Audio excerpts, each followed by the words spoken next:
Welcome to Travesty of Literature, the fourth fanfiction podcast. We thank you for joining us this fine evening. Pour yourself a glass of wine. Go on, you've had a hard day. You deserve it.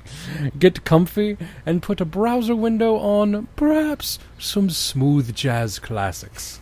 Yes, that's nice, isn't it? Tonight, we'll be continuing the epic tale of Harry Potter and the Champion's Stone, beginning at Chapter 7, Something's Foot. It started out as a normal day in Ringworts.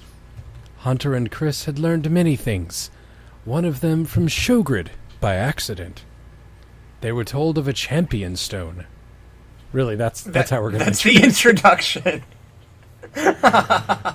Unknown as to the origins, however, learned it was extremely powerful.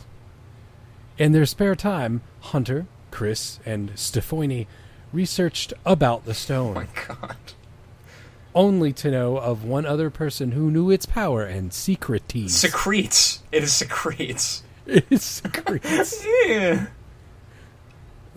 I don't want this stone at all. Why are we looking for this? Taker Darkodorf? Pondered Stephanie. He knows of this? Chris pulled out a card from his magic toad that had a small bio of Taker Darkodorf. He worked on it with a long friend of his. Paul. He's just really long. God, he goes on for days. You really wouldn't believe. With a long friend of his, Paul Bearerlore. No. Oh my god. No. Paul Bearerlore? They created the stone to unleash one's immortality in their powers, Chris explained. Sweet, Hunter grinned. But where's it now? Imagine Triple H just going, sweet. Sweet. But where's it now? He asked. Stephanie pulled out a book and flipped through the pages rapidly. She stopped at one page and cleared her throat. It says here Paul Bearerlore has been in hiding, only to drink the powerful energies that the stone creates when casted into a small pool of water.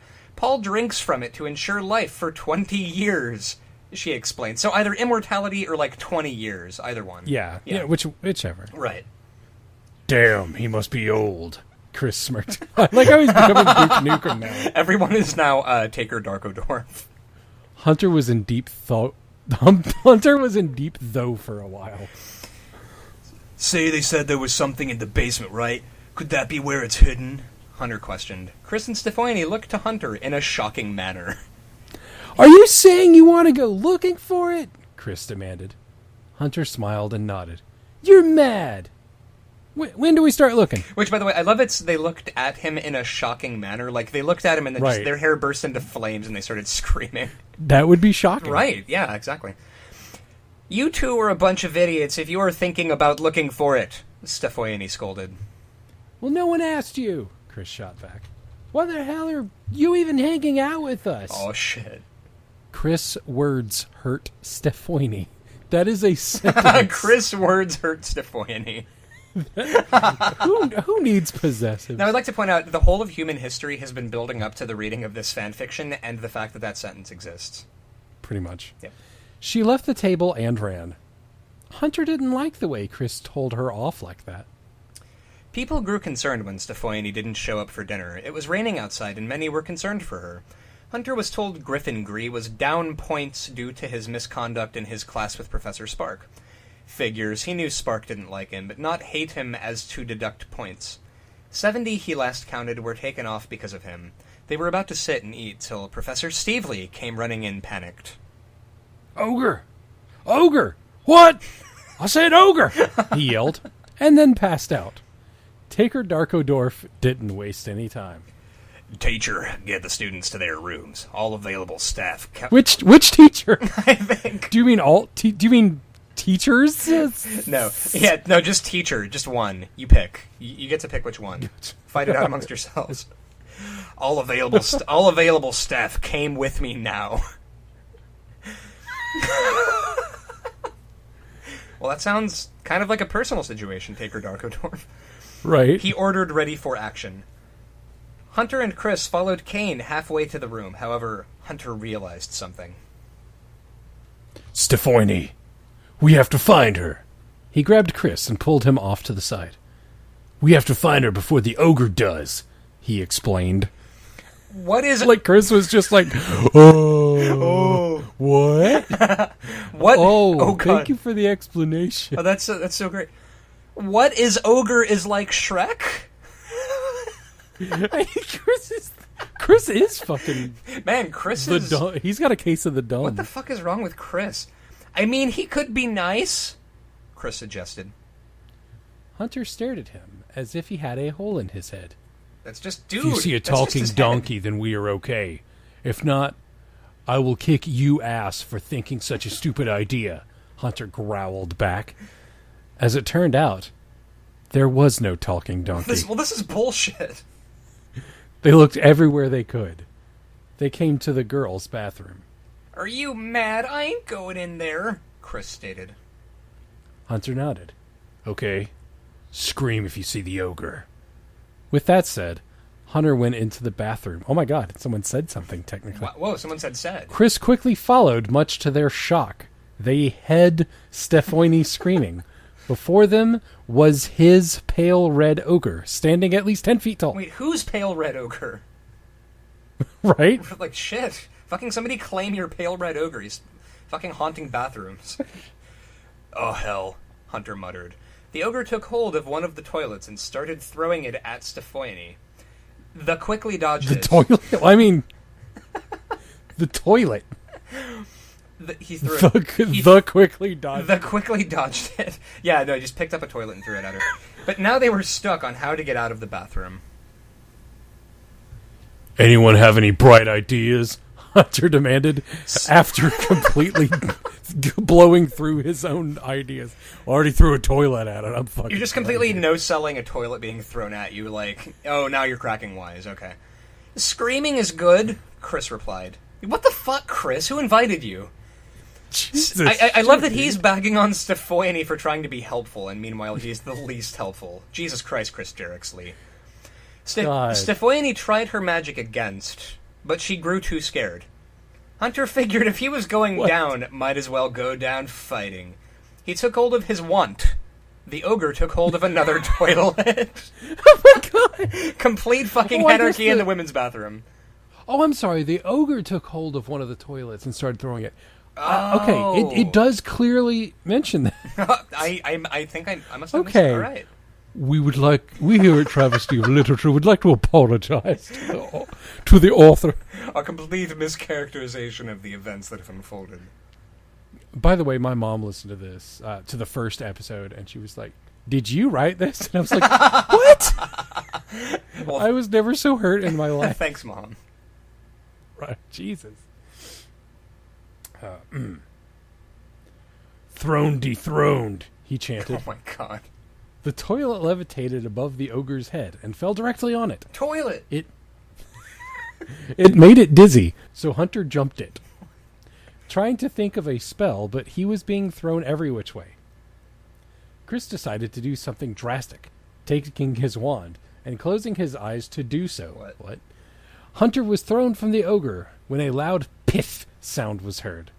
The ogre fell to the ground and was out cold. Just as the teacher stormed in, probably the same teacher that got all the students the one to save teacher, her. right. Taker Darkodorf was the first one in. Wait. What? Okay, I guess that's supposed to be just as the teacher stormed in. I was going to say, so Taker Darkodorf was the teacher. Was he speaking to himself in third person? The call is coming from inside the dining hall. He glared at the three, wondering what the hell happened. Lindala quickly followed, as did Spark and Stevely. What the hell happened here? What is that god-awful smell? Taker Darkodorf demanded. He saw the ogre lying on the ground, knocked out cold. This is going to cost you 10 points for not doing as we say, however. Wait, they did it because they were worried about me, Stefoini stated. Oh, well, in that case, shit, 10 points from Gryffindor, 10 points from Gryffindor. Here is 500 points and your bedtime is never. well, shit, in that case. Holy shit. Oh, my God. Lindala looked to her. Let me finish. Wait, shit. Hold on.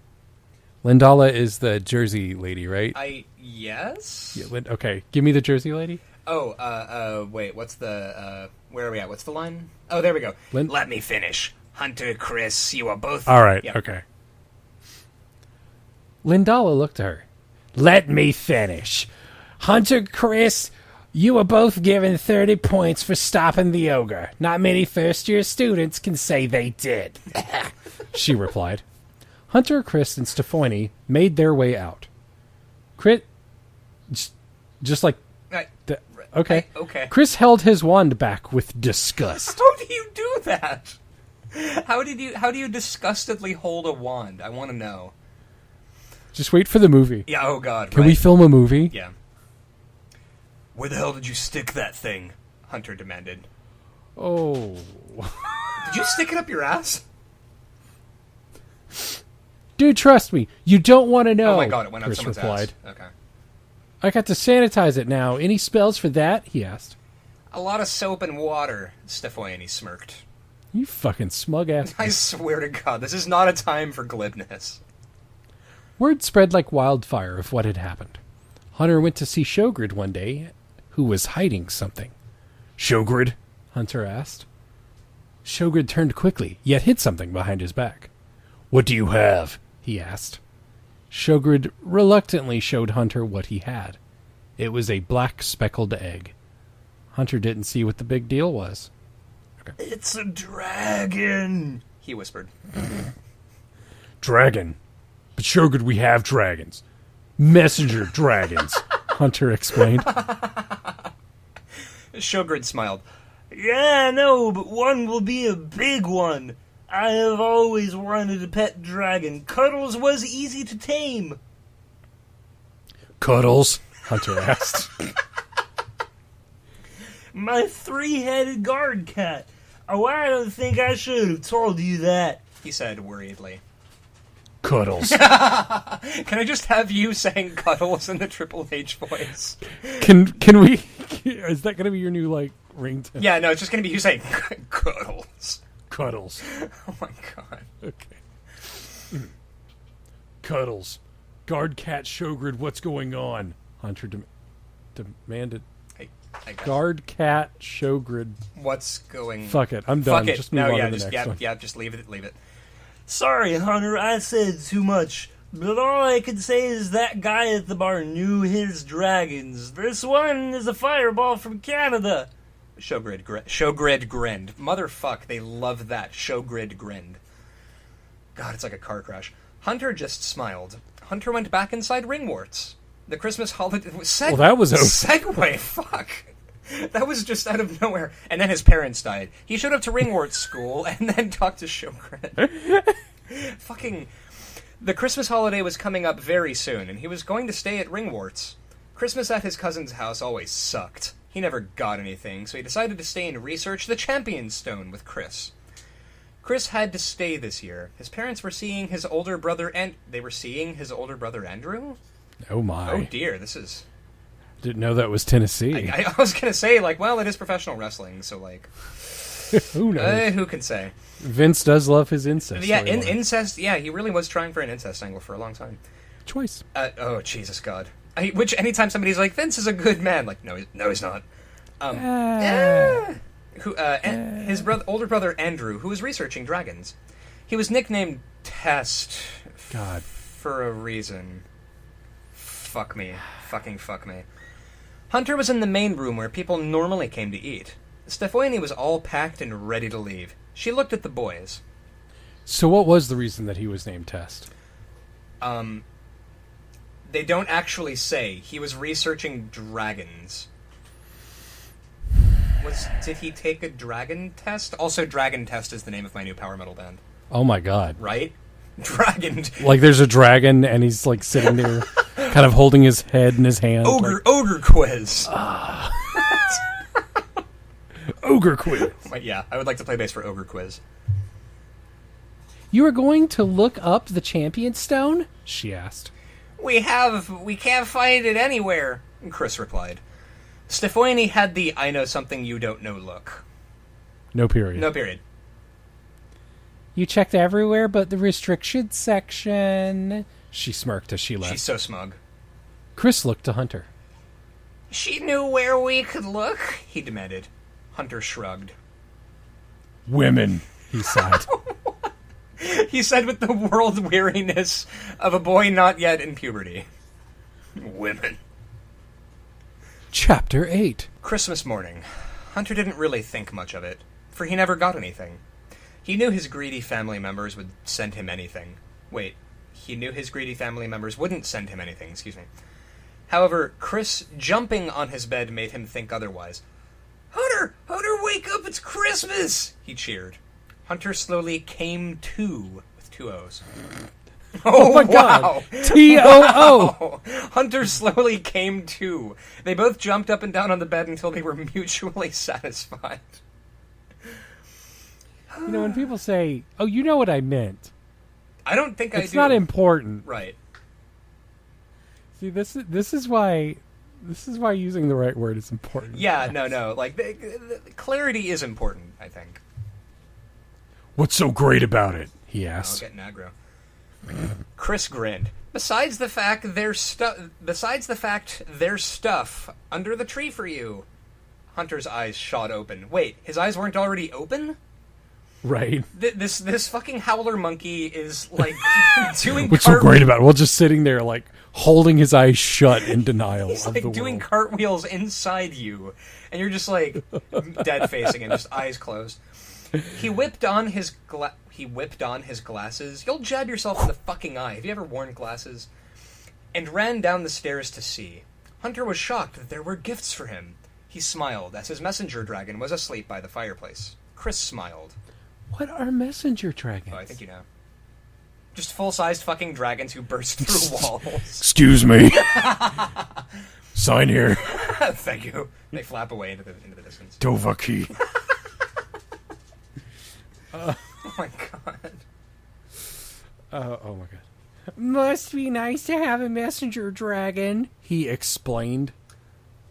I don't think that word means what you think it means. He explained. You're not See, this is a great place for the word said. Or, yeah, or said glumly, or some shit. Or wondered aloud. Right. Or said wistfully. Any of those. Said like a punk bitch who didn't have his own messenger Like dragon. a numbnut little candy ass. Because he is a numbnut little candy ass in this fucking story. Hey, yeah, no, I want to shove Chris Jericksley into a locker. So, Right? Fuck Chris Jericksley. Well done on that one. What do you have? Hunter asked. A pigeon, Chris replied. But not anymore. Hunter was rather confused. Your dragon ate it this morning, Chris laughed. Whoa! Whoa! Hunter laughed back. What the fuck? You're laughing about pigeon murder on Christmas morning? Jesus! What the fuck is happening here? Oh man, if you need something sent, you could borrow him. I call him Helmsley. What kind of name is that? Chris demanded. Hunter shrugged. He just liked the sound it had. Hunter opened up his first gift. It was a large robe. A bathrobe? He asked aloud. He tired it on, and it was a good fit. But Chris' eyes widened. Dude, look down! Hunter looked down. He was transparent. Sorry. Dude looked down. Hunter looked down. This guy is a master of brevity. Pretty much. It's amazing. He gets right to the point. You really, fucking brass tacks. He was transparent. Not invisible, but transparent. Sweet, you got the concealing robe. Those are super cool and ultra rare. You're lucky, Chris grinned. Yeah, sweet. Now we have a way to get into the basement without being noticed, he smirked. Chris sighed. I would use that on my brothers. You know there is such a thing as ass cream? Chris laughed. Hunter lost it then and there. What? Falling to the floor and laughing. What? Hunter opened a present from Shogun. No, wait. Is he misunderstanding ice cream, and this is supposed to be a, like, fish out of water muggle jabroni joke? No, I don't think so. Like, I think he's trying to say, like, his brothers, like, spread ass cream on him. They, like, but, scooped out some ass butter and spread it on their younger brother. Yeah. What the fuck, dude? Well, I can see Edge and Christian doing that. Yeah, no, yeah, all right, yeah, that sounds like something they do. We should also point out, for those of you that don't have the distinct pleasure of trying to read this shit, that he censored ass cream, which is one word, by the way, by placing asterisks on the S, on the S's, not the A. Right. So it's at cream. What would have been great is if he had put asterisks for all 3 letters of ass, and it was just like, is it tit cream? Is it? Whoa. Is it? I don't. What's 3 letters and end obscene? That goes beyond the rating of this podcast.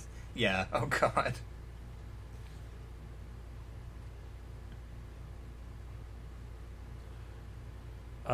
Right. Ass cream.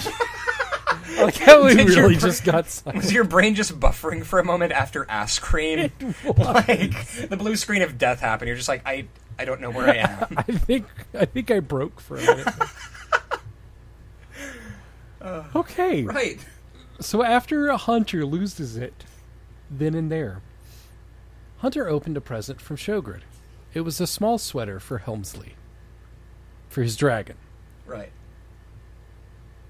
Just to keep him warm when it gets cold outside. Aww. Hunter smiled as he went to his dragon and placed the little sweater on it. He didn't fight or hesitate. Helmsley liked it. Wait, hold on. Who's talking? Okay, here we go. Hey, I just remembered something. There was a robbery at the bank Shogred took me. At the bank Shogred took me? We went to a vault, and he took something out. Oh, shit! He spelled vault! He spelled vault, not like volts. Oh, little victories. We went to a vault, and he took something out. It was robbed a while later. Nothing was inside. Hunter began to ponder now. You think that cape was in there? Chris asked. Hunter took it off and looked to his friend. I don't know, man. All I know is something is getting closer. Perhaps we have to find the stone much sooner than planned, Hunter replied. Hunter knew he had to... Oh my god! Just blowing right through nap time. I guess so. Hunter knew he had to test out his robe. So he did... So he did that when no one would be looking. Okay. The nighttime. The nighttime. Not like just nighttime. The nighttime. The nighttime. Although it was forbidden of students to be out of their rooms at night, Hunter knew he had to do this. He went through many of the hallways and up the stairs to a room he had never been to. Not a teacher noticed him, but the room he came across was something. Imagine that. The room he came across was something. It occupied a place in time. The room was empty, all but one thing. A video camera and a TV hooked up. What? There's no electricity in like Hogwarts? The promo screen of Irisex? The stage Hunter was rather confused. The stage monitor of Erised. Jeez. God. Hunter was rather confused as to why a camera would be up here. He took off the robe and walked before it. Turning to the TV, he was given quite a startle. He saw himself, the way he was right now, talking to his parents. He'd always wanted to talk to them, but they were on the video, and he was the only one here. Imagine that. This is messed up, he whispered. I got goofed up. But he was compelled to watch. He sat there for what seemed like, capital H, hours, but he knew he had to get back to his room. He would tell Stefoini when she came back from Christmas break. By morning, Hunter told Chris what had happened. Chris was fascinated right away. It showed your parents, dude, that is serious, huh? He asked. All one sentence. Hunter nodded. He was about to continue, but Jonna Sinon came jumping in. Jumping in.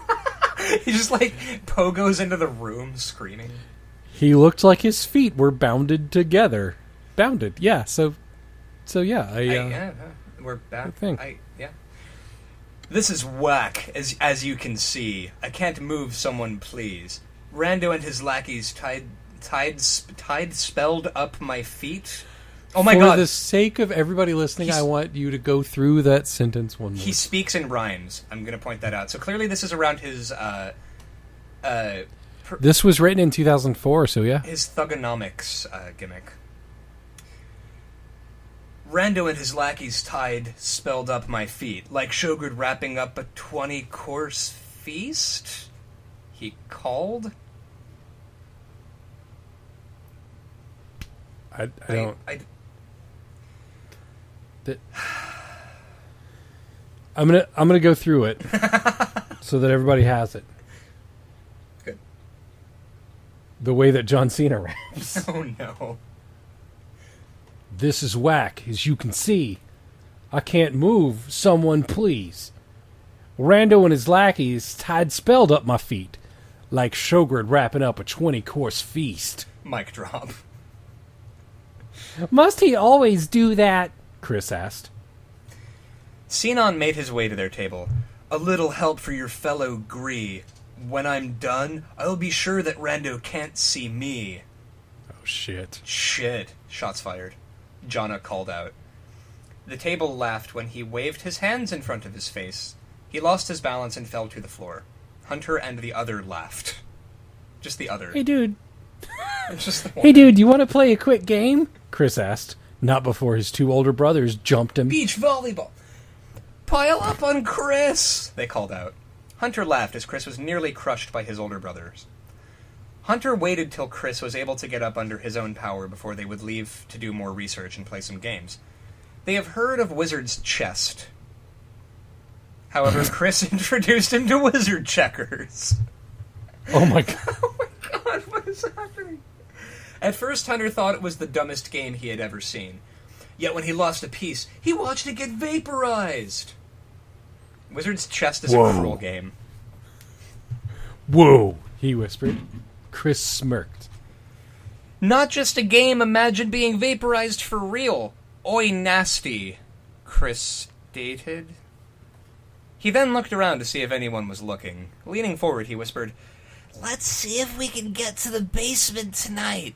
Hunter nodded in agreement. Later that night, Chris, Hunter, and Stephanie strolled through the halls of the school under the robe. Hey, Stephanie's back. Hey, well, there we go. They assumed it was the perfect crime since no one could see them.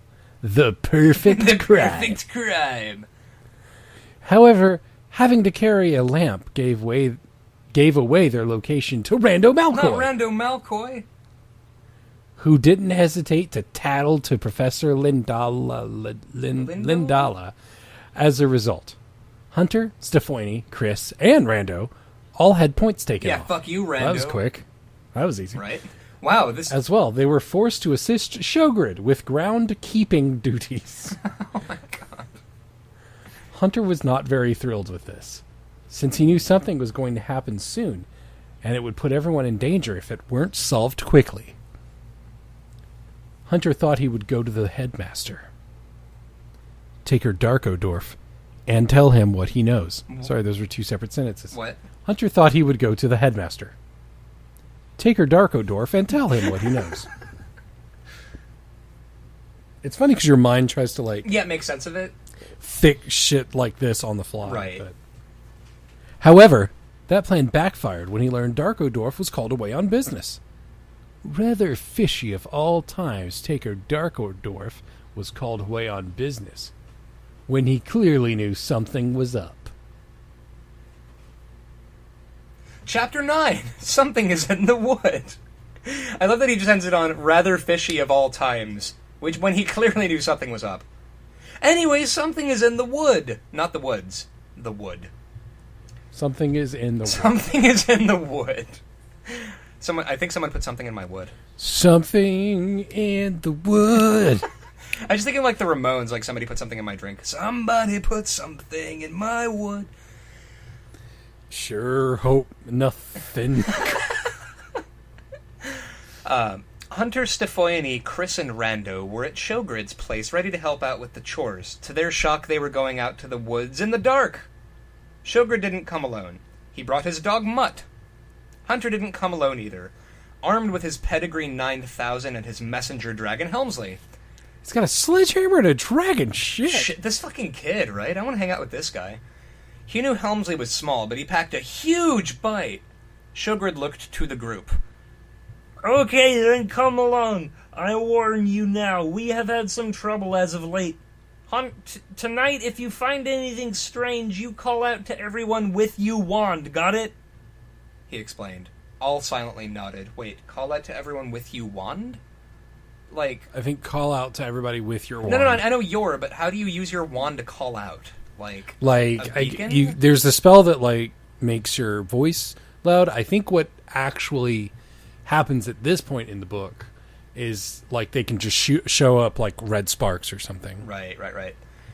Shogred smiled to Hunter. You brought your dragon, good choice. Shogred divided up the group. He took Stefoini, Chris, and Rando, as Hunter was left with Mutt. Everyone but you, kid. Fuck you. Are you sure I would be okay with a dog? Hunter asked skeptically. I mean, Rando come with me? Could Rando come with me? Rando was rather surprised. Are you saying I'm better than you? He grinned. No, I mean, if something were to attack me, it would get you first. Oh, shit! Hunter shot back. Rando glared at him. But Shogred didn't change his mind. He sent Hunter left and took the other in the opposite direction. The forest did freak him out quite a bit. Quite Abbott. Noises were heard that he had never listened to before. Strange calls and growls came from every which way. Yesh. I get stuck with a mutt, Hunter sighed. I think that's supposed to be yeesh. Is it yeesh? Yesh. Yesh. Like, oh, yeesh. I'm so excited. Yesh. Yeah, I'm so excited. Or like Bogart. Yeah, I'm so excited. His dragon Helmsley growled at him in protest. Hey, I know you are strong and powerful, but would be able to take down something the size of me? Or bigger? Hunter asked it. His dragon curled around his neck gently. Hunter smirked as he continued to follow Mutt. He wasn't that bad by himself. I mean, Mutt is Shogred's dog. It knows where everything is. The continued along through the forest. It was as bad a Hunter thought. He walked... Can we get through one sentence? No, we cannot. He walked to his dragon and see what the dog would be doing. No, we cannot. Everything was well till he heard it, something loud, and then a scream from a creature of some sort. Hunter went to see. Close enough. Yeah, close enough. Hunter went to see, figuring Mutt was right behind him. Oh no! The dog just happened to have ran away. Damn dog. What? Damn dog, Hunter growled. He took out his wand and made light come from the tip. He shined it where he heard the noise. He thought nobody was there at first, but when he saw a dark, shadowy figure before him, he jumped back. This thing looked like a man, however its face was hidden. On the ground was a dead dragon! That was one sentence. Yep. Hunter felt his dragon Helmsley. He keeps saying his dragon Helmsley. He could just say fucking Helmsley. Right. Curl up even closer to him in fear. This person was going to attack him next, however, something came out of the wood. Hunter was amazed to see a griffin of all creatures to come from the woods scare off this thing dressed in black. The griffin looked at Hunter, seeing his coiled dragon. Not many can be as brave as you, he said to Hunter. Hunter looked at it as if it were nuts. Okay, first off, you can talk. Second, when did I do that? What did I do that was so brave? He questioned. The griffin looked down at Hunter. Its body was in the shape of a lion. Its head was that of a hawk, and it seemed to have the feet of a dragon. Kind of like a griffin. Almost like a griffin, yeah. The griffin approached Hunter's small dragon Helmsley, extending its claw out. Close, my friend, I need you, explained the griffin. Helmsley slowly uncoiled from Hunter's neck. Hold on. Yep. Come, my friend, I need you, explained the griffin. Helmsley slowly uncoiled from Hunter's neck. The griffin took it to the fallen dragon. You know what you must do. Hunter watched as his small dragon lapped up what was left of the dead dragon? What? As it was doing that, Hunter looked to the griffin.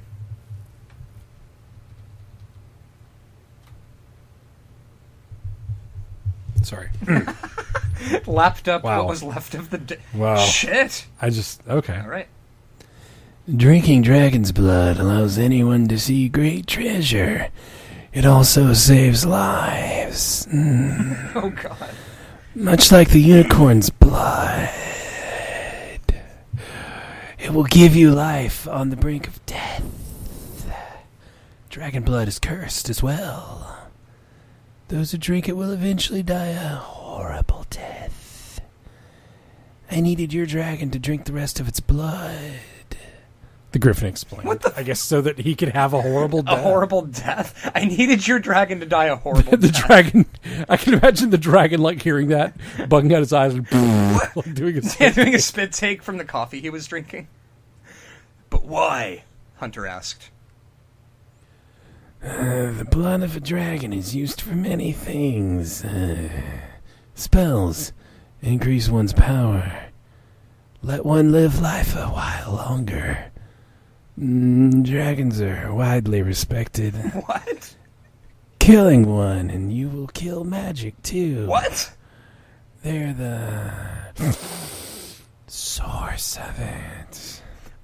I love your voice for that because I can't tell if it's like heavy breathing Thank 3 a.m. you. 3 a.m. phone call from a gas station bathroom or gold dust or both. They are the source of it. Hunter knew he was in over his head on this. When he hears his dragon coo out loud, he figured it was done. The Griffin went over to it and took Helmsley into his claws.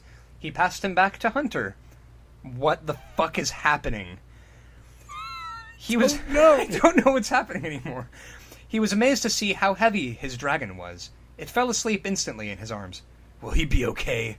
Hunter asked the Griffin. He will be, just tired. But wait and see, and he shall grow with the new strength. Jesus. It stated. Hunter nodded back to it. Come, I shall help you get back to your school. The Griffin plucked Hunter off the ground and placed it on his back. They flew through the air. Hunter was amazed to how large the area around He was Ringworth amazed to it. The Griffin landed before Shogred and the others. Hunter got off its back and looked at the others with a grin on his face. Everyone is always either smirking, grinning, or explaining. Well, did you find something? Shogred asked. Are you not gonna fucking mention the fucking Griffin he just got off? No, yeah. Did you find This something? 11-year-old kid. So did you find anything or what? Are you going to fucking waste my time with this fucking bullshit? Standing here, this creepy 3 a.m. gas station bathroom talking motherfucker. And you got nothing. You see nothing. Oh, sorry. Hunter's handling this for us. Oh, shit. So he is. Are you blind? Are you blind? I have a Griffin here. Hunter shot back. Shogred smiled. Charlie! Shogred smirked. He knew it. Charlie approached Shogred. Another is gone to us. He said. Ooh. Oh, he shit. said. Shogred sighed. He looked frustrated. I will hunt this creature down. He growled. Hunter stepped forward. But Shogred, I wasn't a creature. It was a man. I wasn't a creature. Technically true. I wasn't a creature. It was a man, he explained. Shogred looked to the others. All of you go back inside. I will deal with this. Tell no one what you have heard. We can't scare any of the students, he stated. Hunter was getting worried. Something was out there and it wanted the champion stone? How the fuck do you know that? Right? How did you... That is some deductive reasoning there. Hunter, Hurst, Harry Potter. For the stone had great powers, and in the wrong hands it would make everything disastrous. Oh no. Thank you for joining us for the third installment of... Fuck me. Thank you for joining us for the third installment of Hunter Potter and the Champion Stone. Feel free to check back with us each Wednesday, and also check out our sister podcast, Travesty of Justice, the 400,000th wrestling podcast, airing at Aries.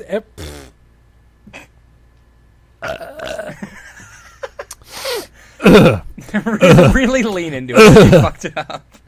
I just. And then you farted, shut yourself, vomited, snot leaked out of your ears, and your head exploded like fucking scanners. I just need to.